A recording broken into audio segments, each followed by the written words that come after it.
وی صاحب آپ نے ابھی جو یہ تنویر الیاس صاحب راجہ یاسین یا مشتاق مناز صاحب والی سیٹ ہے اس کو تو گنا آپ نے. میں چاہ رہا تھا 4-5 اور ایسے حلقوں کا آپ ذکر کر دیں امیدواروں کا, چاہے وہ باغ کیوں, بھمبر کیوں, کوٹلی کے یا مظفر آباد کیوں, جو آپ سمجھتے ہیں کہ انتخابی مرکز جو سیاست کا مرکز ان 5 حلقے ہوں گے. تو پھر تنویر الیاس صاحب کے رقیب کا ذکر کر لیتے ہیں. وہ ہے میرپور میں بیرسٹر سلطان محمود. تو سابق وزیر اعظم. جی, سابق وزیر اعظم بیرسٹر سلطان محمود کئی دفعہ جماعتیں بدلتے ہیں اور بڑے ٹائملی وہ جماعت بدل لیتے ہیں. تو اس دفعہ بھی انہوں نے جماعت بدلی, پاکستان تحریک انصاف میں ہے, اگرچہ پہلے کے آ چکے ہیں لیکن وہ کئی جماعتیں بدل کے ہیں. تو لہٰذا بیرسٹر سلطان محمود صاحب کا مقابلہ وہاں پاکستان مسلم لیگ نون سے ہے اور کافی ٹف مقابلہ ہے وہاں پہ میرپور میں. جی, میرپور میں. اس کے بعد حاجی یعقوب صاحب ہیں جو پاکستان پیپلز پارٹی کی طرف سے راولہ کوٹ یعنی پونچھ ڈویژن سے 2 جگہ سے الیکشن لڑ رہے ہیں. ایک تو وہ خود راولہ کوٹ شہر سے لڑ رہے ہیں اور ایک راولہ کوٹ کے نواز سے وہ لڑ رہے ہیں. تو یہ بھی ایک بڑا, اور پاکستان پیپلز پارٹی بڑا بینک کر رہی ہے کہ یہ مقابلہ حاجی صاحب جو ہیں وہ کم از کم ایک سیٹ پہ تو وہ جیت جائیں گے, راولہ کوٹ کا. راجہ فاروق حیدر صاحب 2 حلقوں سے الیکشن لڑ رہے ہیں. راجہ فاروق صاحب ہٹیاں کے جو ڈسٹرکٹ جہلم یعنی جسے آپ کہتے ہیں نا ڈسٹرکٹ جہلم, وہ اس میں سے 2 حلقے ہیں جس کے اوپر سے جہاں سے وہ الیکشن لڑ رہے ہیں. ایک ہے چکار والا حلقہ جو ہٹیاں بالا شہر بھی اس میں آتا ہے, اور دوسرا ہے لیپا کا جو بالکل اوپر پہاڑوں میں چلا جاتا ہے. میرے خیال یہ ہٹیاں والا ان کا ہوائی حلقہ جی, دونوں. اب انہوں نے یہ بیسیکلی ایک حلقہ تھا جس کو پھر اس دفعہ کاٹ کے 2 کیا گیا, اور کہنے والے کہتے ہیں ان کے چونکہ 2 بیٹے ہیں تو لہٰذا اس حلقے کے لیے بھی اس حلقے میں یہ ارینجمنٹ کی گئی. تو جو فاروق صاحب ہیں وہ ایک موقع تو ایسا آیا تھا یعنی جو اب سے چند گھنٹے پہلے, کہ ایک یہ بھی بات چلنا شروع ہو گئی تھی کہ شاید راجہ صاحب کو جیتنے کے لیے پاکستان پیپلز پارٹی کے ساتھ کسی ارینجمنٹ کا معاملہ کرنا پڑے کہ ایک جگہ سے وہ وڈرا کر جائے, دوسری جگہ سے کوئی اور وڈرا کر جائے. اس طرح کی باتیں بھی چل رہی تھی لیکن بہرحال وہ میچور معاملہ نہیں ہو سکا. تو راجہ فاروق حیدر صاحب کا جیتنا پاکستان مسلم لیگ نون کے لیے بہت ہی امپورٹنٹ ہے. اور ہارنا کس کے لیے؟ اچھا, مظفر آباد شہر کا ایک حلقہ ہے. میرے خیال آپ نے چھوڑ دی بات کہ راجہ فاروق حیدر صاحب وہاں سے پاپولر ہیں لیکن ان کی ہار کے لیے بھی کچھ جی دیکھیے جاری بات ہے سیاسی قوتیں P T I, Peoples Party, یہ ساری راجہ صاحب آ رہے ہیں. دیکھیں اگر سابق وزیر اعظم ہارتا ہے اب آپ نے ٹھیک کر دیا. راجہ فاروق حیدر صاحب کے جو ارینجمنٹ ہوئی ہے یعنی جو آپ وہاں پہ پولیٹیکل ارینجمنٹ ہوئی ہے اس میں راجہ صاحب کے بہت سارے جو دائیں بائیں کے لوگ تھے ان کو جن برادریوں کی سپورٹ تھی, اور کشمیر میں یہ بات آپ ذہن میں رکھیں کہ وہاں پولیٹیکل پارٹیز امپورٹنٹ ہے لیکن برادریاں باہر بہت امپورٹنٹ ہے. ایک پوائنٹ میں نے آپ سے پوچھنا ہے, چونکہ 2 لوگوں کے نام آ رہے ہیں وہاں پر پرائم منسٹر کے لیے, ایک تو بیرسٹر سلطان محمود کا اور ایک تنویر. یہ بتائیں کہ اگر دونوں جیت گئے تو کیا کوئی گڑبڑ ہوگی یا ایک کا ہارنا ضروری ہے؟ میں اگر آپ کو ایک تیسرا نام بھی بتا دوں. اچھا, آپ اس کے لیے میں آپ کو جو آپ نے حلقے ذکر کیے تو ان میں ایک حلقہ ایسا ہے جی سر میں آ رہا ہوں آپ کی طرف سر, آمنے سامنے کوئی بھی وزیر اعظم الیکشن نہیں لڑ رہا, یعنی اس حلقے میں الیکشن لڑنے والے وزرائے اعظم نہیں. میں آپ کو نام بتا دوں. اس میں پاکستان مسلم لیگ نون کے ہے افتخار گیلانی جو مظفر آباد سٹی سے الیکشن لڑ رہے ہیں, اور ان کے مقابلے میں خواجہ فاروق ہے. خواجہ فاروق صاحب اور وہ ہے پاکستان تحریک انصاف سے.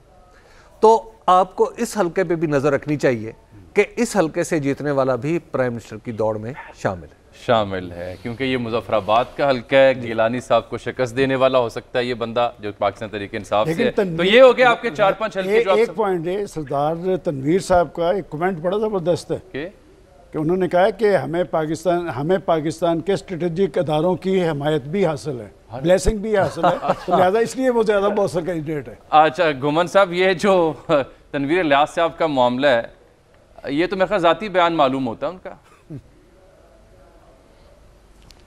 دیکھیں وہ جو بات ہو رہی تھی نا کہ کون جو پرائم منسٹر ہو سکتا ہے, تو آپ مجھے ایک فکرے کی اجازت دینا, خاور مجھے ایک فکرے کی اجازت دینا. یہ جو ابھی انہوں نے کمنٹ کی بات کی ہے, اجازت ہے سر, ہم خاموش کمنٹ کی بات کی. ایک دفعہ میں لوکل الیکشن کور کر رہا تھا. لوکل الیکشن یعنی جو بلدیاتی الیکشن ہے, تو اس میں ایک جو امیدوار تھے جو یونین کونسل کا چیئرمین کا الیکشن لڑ رہے تھے, وہ بھی اپنے لوگوں کو یہی تاثر دے رہے تھے کہ جناب میں جیت جاؤں گا کیونکہ مجھے یہ سپورٹ حاصل ہے, اور دلچسپ بات یہ ہے کہ وہ ہار گئے تھے. ٹھیک ہے. اچھا گومر صاحب, اب مکالمہ ہے میرا اور آپ کا, کیونکہ سلمان صاحب کی رائے بھی آ چکی ہے اور حبیب صاحب کی رائے بھی آ چکی ہے. کیونکہ میرا اور آپ کا مکالمہ جو 1-2 منٹ کا تو ہونا نہیں چاہیے, وہ آپ کو بھی زیبا نہیں دیتا اور ناظرین بھی اس سے خاصی تلخی لیں گے. تو بریک لے کے میں واپس آتا ہوں تو پھر آپ سے انشاءاللہ تفصیلی بات ہوگی. جی پلیز یاد رکھیے گا کہ بریک کے بعد میں اناؤنس کر کے جا رہا ہوں.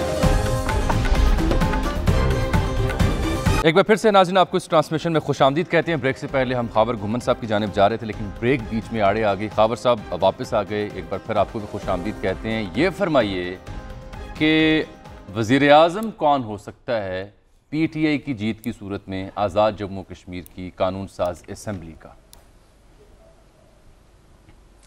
اب جامی صاحب چونکہ ہم زمینی حقائق کے زیادہ قریب رہ کے اپنے تبصرے تجزیے کرتے ہیں، کوئی زیادہ ہوا میں نہیں مارتے. رات کو کسی جگہ موجود تھا کسی انتہائی قریب ساتھی پرائم منسٹر صاحب کے، ان سے میں نے پوچھا یہی سوال کہ جناب اعلیٰ کہ کون ہو سکتا ہے اگلا پرائم منسٹر، تو بڑا زبردست جواب ملا. آپ کو یاد ہوگا میں نے اور آپ نے ہی وہ سٹوری اکٹھے بریک کی تھی عثمان بزدار والی. انہوں نے کہا جی عثمان بزدار کا فیکٹر جو ہے اس کو بالکل رول آؤٹ نہ کریں. دیر از اے پاسبلٹی کہ عثمان بزدار کو نکل آئے کہیں کسی کونے کھودرے سے. لہٰذا یہ جو نام لیے جا رہے ہیں تنویر الیاس، بیرسٹر صاحب یا کوئی اور دوسرے تیسرے، ہو سکتا ہے کہ ان کے علاوہ بھی کوئی بندہ آ جائے، کہ ٹوٹل سرپرائز آپ ایکسپیکٹ کریں. ایک چیز تھوڑا سا آپ کا وقت لوں گا، ہائی لائٹ میرے خیال میں ہمیں کرنے کی بڑی اشد ضرورت ہے. وہ یہ کہ آج ہم پوری دنیا کو یہ بتا رہے ہیں کہ جو ہمارے پاس آزاد اینڈ جموں کشمیر موجود ہے وہاں پہ ہم لوگوں کو یہ رائٹ دے رہے ہیں کہ وہ اپنے نمائندے چنیں، ایک سینس آف اونرشپ ان کو دے رہے ہیں. اور یہ ایسا نہیں ہے کہ جس طرح انڈین آکوپائڈ کشمیر ہے کہ ٹوٹل وہاں پہ کرفیو لگا ہوا ہے. جی ہڑتال ہوتی ہے سر، ہڑتال ہوتی ہے وہاں پر، مبصرین نہیں جا پاتے وہاں پر. اچھا ہم پوری دنیا کو یہ بتا رہے ہیں کہ آئیں دیکھیں ہماری جو سائیڈ کے اوپر ایک جمہوری جو عمل ہے کتنے زبردست طریقے سے ہو رہا ہے. ایک اور جو چیز عثمان غنی صاحب کل بھی ایک ہمارے پروگرام میں ذکر کر رہے تھے، آج بھی انہوں نے ذکر کیا، آرٹیکل 257 کیا کہتا ہے؟ آرٹیکل 257 یہ کہتا ہے کہ جب جموں اینڈ کشمیر والے فیصلہ کر لیں گے ایکسیڈ کرنے کا پاکستان کے ساتھ، اس کے بعد ریاست کا جو انتظام ہوگا پاکستان کے ساتھ وہ that will be determined according to the wishes of that people. وہ that wishes according the prime minister can be جو ہے وہ سیک کی جا سکتی ہے تھرو ریفرینڈم. میرے خیال میں اس میں کوئی out of the box solution نہیں ہے. وہ پی ایم ایل این کا ایک کل اس کے اوپر بیان آیا تھا، اس کے اوپر آرگومنٹ ہو سکتا ہے. تیسری بات جو بات کی حبیب اکرم صاحب نے کنفیوژن کی بات کی ہے، کنفیوژن پیدا کرنی چاہیے. اچھا there is no confusion on that. اور جو حبیب اکرم صاحب نے بات کی نا، خدا نخواستہ وہ ترابی صاحب کے بارے میں یہ خبر، حبیب اکرم صاحب سیاست اقتدار کے حصول کے لیے ہوتی ہے اور پالیٹکس کے اندر کوئی چیز امپاسبل نہیں ہے. وہ اپنے جو معروضی حالات کے مطابق دیکھ رہے ہیں کہ ان کی ارینجمنٹ ایک سیاسی اگر ارینجمنٹ ہے وہ خدا نخواستہ کوٹ اینڈ کوٹ جب آپ نے لگا دیا. اچھا یہ ویسے حبیب صاحب کی جو رائے تھی نا وہ بھی یہی تھی کہ اس سے پہلے جب وہ مشتاق مناز صاحب کے حق میں بیٹھے تھے تو معروضی حالات کی وجہ سے بیٹھے تھے، اور حبیب صاحب کا جملہ تھا کہ میرا خیال ہے انہوں نے درست فیصلہ تب بھی کیا تھا اور اب بھی کیا ہے.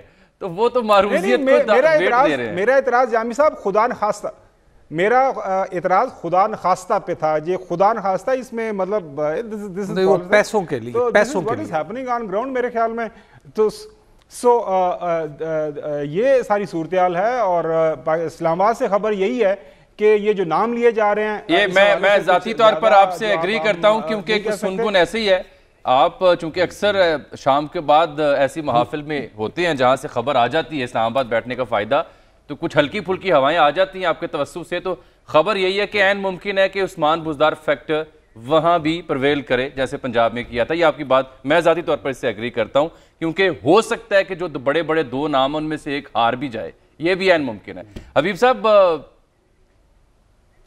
جی عثمان بزدار فیکٹر کون ہو سکتا ہے؟ دیکھیے آپ کو میں نے ایک تیسرے حلقے کے بارے میں بتایا کہ ایک حلقہ ایسا ہے کہ جہاں پہ آپ کو نظر رکھنی چاہیے اور میرا خیال ہے کہ وہ بھی ہو سکتا ہے. دوسری بات یہ دیکھیے جو پرائم منسٹر کا فیصلہ ہے نا اس میں آپ کو دو چیزیں سامنے رکھنی پڑتی ہیں. ایک یہ ہے کہ پارٹی کو کس نے جتایا ہے. ہاں آپ یہ دیکھیے کہ وہاں پہ دو ہی لوگ ہیں جو کام کر رہے ہیں اپنے حلقوں سے باہر.